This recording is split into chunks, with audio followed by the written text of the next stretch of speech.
நம்ம ரிஜா சேனல் வீடியோக்குள்ள போகலாம். இப்போ உங்களுக்கு நான் பிரியாணி சொல்லித்தரேன். நெய் ஊற்றிட்டு அதுக்கப்புறம் இஞ்சி பூண்டு பேஸ்ட் மிளகு போட்டு அதுக்கப்புறம் பிரியாணி இலை படிப்பிச்சு பிடிச்சிக்குமா.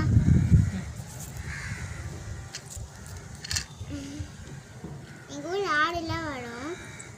அதனால் 3 ஆடு வரும் எங்கள் ஊரில். அதனால் ஒரு இலை ஒரு ஆடு சாப்பிட்டு ஆடு கூட இது கூட பிரியாணி இல்லைன்னு சொல்லிட்டேன். அடுத்து என்ன போடுவீங்க பிரியாணிக்கு எல்லாமே போடுவேன். அதான் சொல்லுங்கள் என்னென்ன அது கடைசியாக வரும். கடைசியாக போடணுங்களா? சரி சொல்லுங்கள். பிரியாணி இலை போட்டு அடுத்து என்ன போடணும்? இஞ்சி பூண்டு பேஸ்ட் போட்டீங்க, அப்புறம் அதுக்கப்புறம் எல்லாமே போடணும். அதுவும் அது கூட சேர்த்து அதுதான் என்னென்ன சொல்லுங்கள்.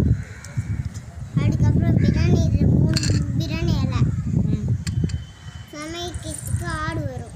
சமைக்கிறதுக்கு ஆடு வருங்களா? இல்லை, ஆடுக்கு கடைசியாக இந்த பிரியாணி போகணும். ஓ, ஆடுக்காக இப்போ நீங்கள் பிரியாணி செஞ்சுட்டு இருக்கீங்களா? ஓ சரிங்க. இப்போ நீங்கள் செய்ய போகிற பிரியாணி ஆடு வந்து சாப்பிடுங்களா? ஆடு இப்போ எங்கள் ஊரில் சுற்றி இருக்குது. ஊரில் சுற்றி நிற்குதா? எங்கள் ஊரில் சரிங்க. 3 ஆடு வரும். அதனால தான் 3 இல்லை. சரிங்க மேடம். முடிஞ்சிச்சிங்களா? இல்லை, ஒன்றும் முடியல. வீடியோ முடியல. இன்னும் கலக்கணும். பிரியாணி ரெடியா மேடம்? ரெடி.